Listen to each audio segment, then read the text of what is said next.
What did Merry bring to the Fellowship? Friendship and loyalty, yes, but can we point to anything specific that he did that made a difference, and not just stabbing the Witch King? I think we can. Hi everyone, this is Robert. Welcome to Deep Geek. On this channel we cover The Lord of the Rings, A Song of Ice and Fire, and other great fantasy books and TV shows, like The Witcher. Welcome.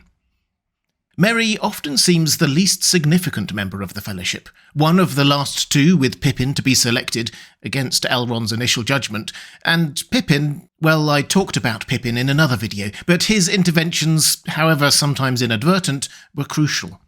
What did Merry do? Well, yes, there's that whole business with the Witch King, and we will definitely get onto that, but up to then, what did he bring to the table? Quite a lot, as it happens, but he rarely gets credit for it. In the films, Merry and Pippin randomly stumble into Frodo and Sam while stealing carrots and the like from Farmer Maggot's fields. That's not how it happened in the books, however. In fact, Merry and Pippin's involvement goes back quite a long way, and starts with Merry.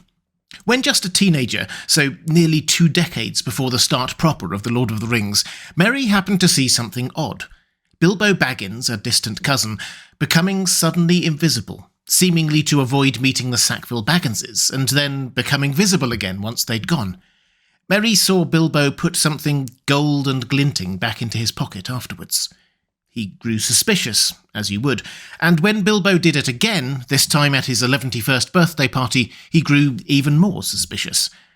This time of Frodo, his cousin and friend. He grew concerned that maybe Frodo would do the same thing, vanish, never to be seen again.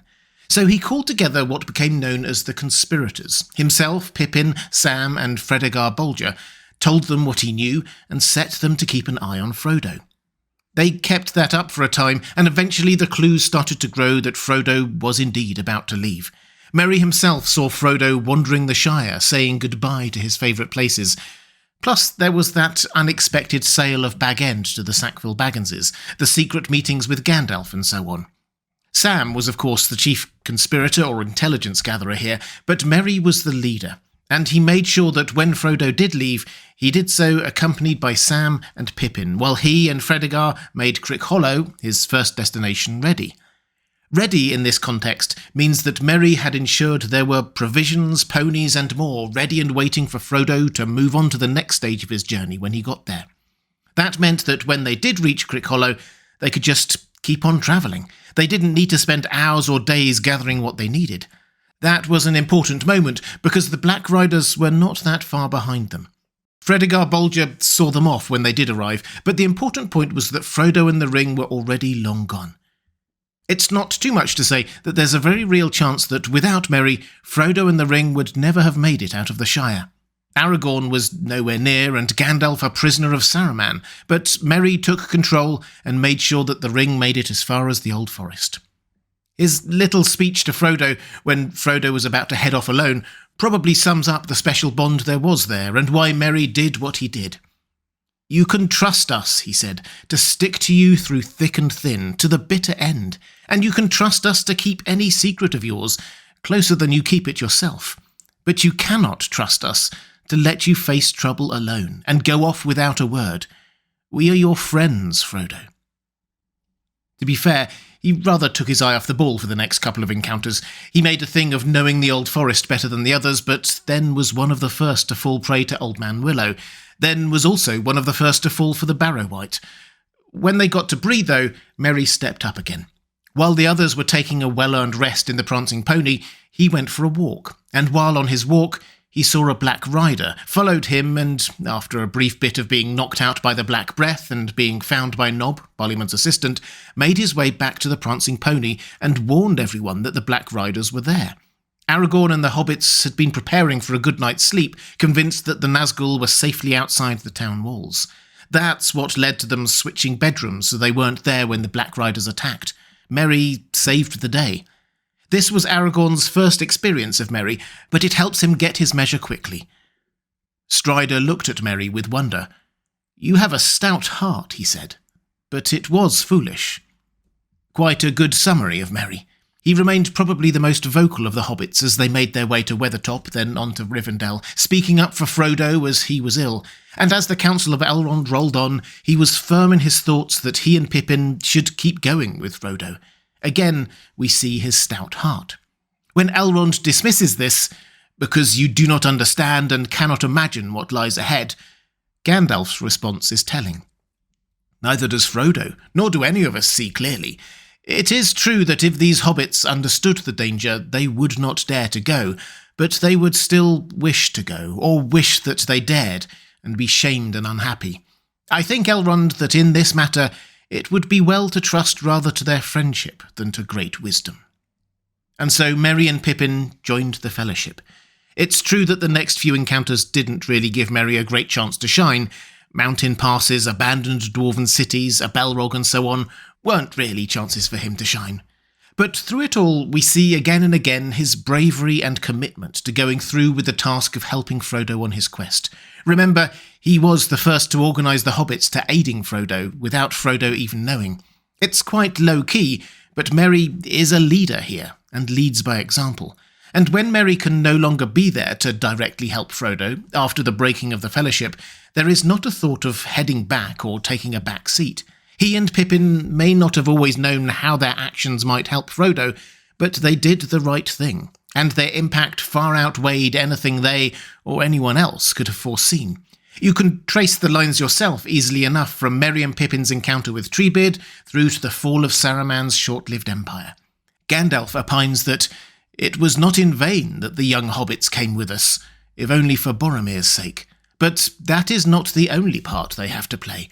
They were brought to Fangorn, and their coming was like the falling of small stones that starts an avalanche in the mountains. Even as we talk here, I hear the first rumblings. Saruman had best not be caught away from home when the dam bursts. Of course, Merry's greatest contribution came with the confrontation with the Witch King. But it's important not to look at that in isolation, because he shouldn't have been there in the first place. Him swearing fealty to Theoden was a ridiculous thing to start with. He was a hobbit from the Shire with no battle training, not a rider of Rohan. And then Theoden specifically banned him from joining the army going to Minas Tirith's aid. He ignored that with the help of Dernhelm and some others. To be fair to Theoden here, him banning Merry from joining them was a very sensible move. Merry simply couldn't ride the large horses of the Rohirrim, hadn't been trained to be a part of a cavalry charge, and so on.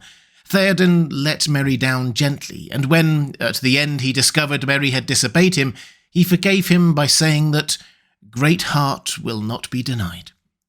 And of course, that great heart played a huge role in ending the Witch King.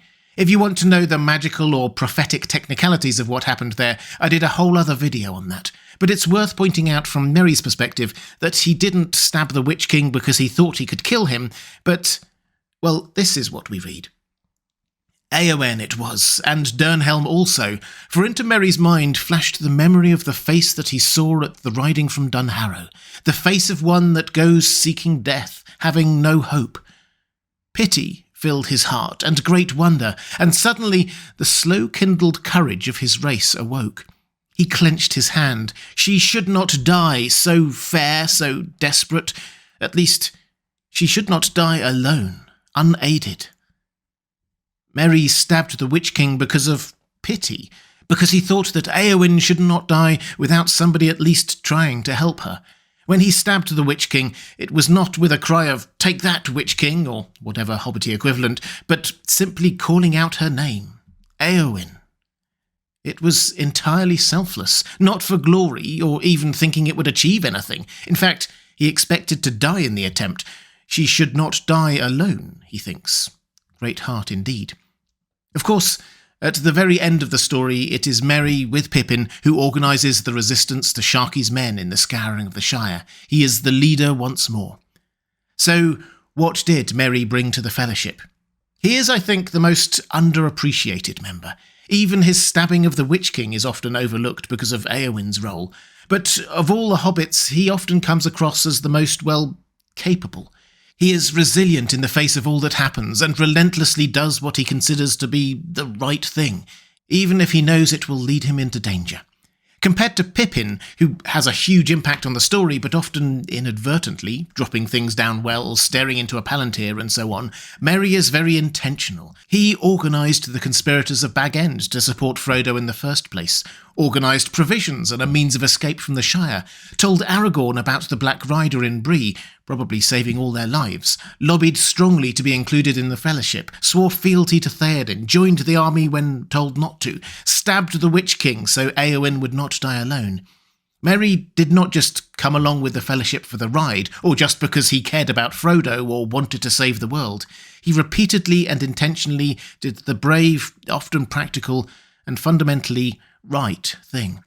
Merry was a hero and deserved his place among that company. Without him, as with the others, the whole mission would probably have failed. If you'd like to see more Lord of the Rings videos, please click on the link on the left of your screen. Or if you'd like to support this channel, thank you. There's a link to my Patreon page on the right of your screen. That's all for this time. Thanks for watching. I'll see you again soon.